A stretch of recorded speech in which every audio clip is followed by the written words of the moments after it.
In order to correctly carry out an energy audit, it is important to measure the different pumping parameters, including the characteristic hydraulic parameters.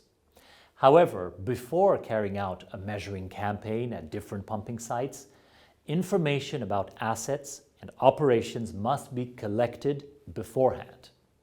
In the first instance, we will see how a hydraulic measuring campaign for pumping units is prepared. Then we will focus on how to calculate flow rate. Before starting a measurement campaign, certain information about assets and operations needs to be gathered.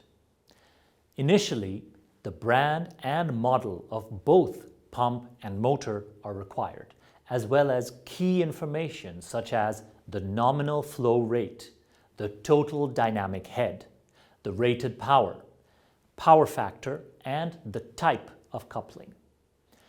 Then, the pump's manufacturer's curve chart is required in order to be familiar with how the total dynamic head, efficiency, input power, and the NPSH required according to flow rate change.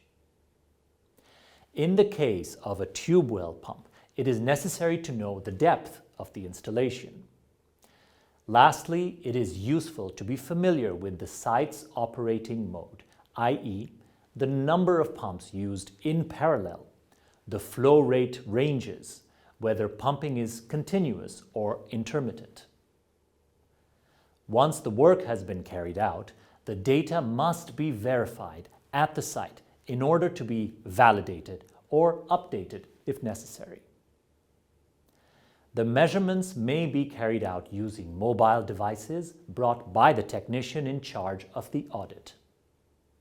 It can also be based on measurements supplied by devices that are permanently on site. In this case, it is necessary to check that these permanent devices are in working order and provide consistent data.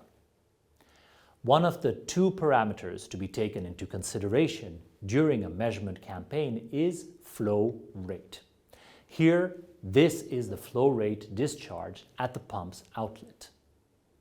This measurement is taken in the same way for a surface pump, an immersed tube well pump, or a submersible pump in a pumping station. This measurement is taken in the same way for a surface pump, an immersed tube well pump, or a submersible pump in a pumping station. This measurement is taken by reading a meter or a flow meter that is installed in each pump's individual discharge pipe or in the discharge pipe of a pumping unit, depending upon the audit's objectives.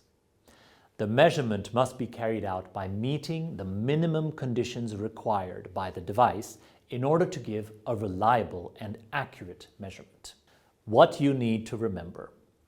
Before starting to measure hydraulic parameters, it is necessary to gather a large amount of information about assets and operations at the sites where the audits will be carried out. Flow rate is one of the two parameters to be considered during measurement campaigns.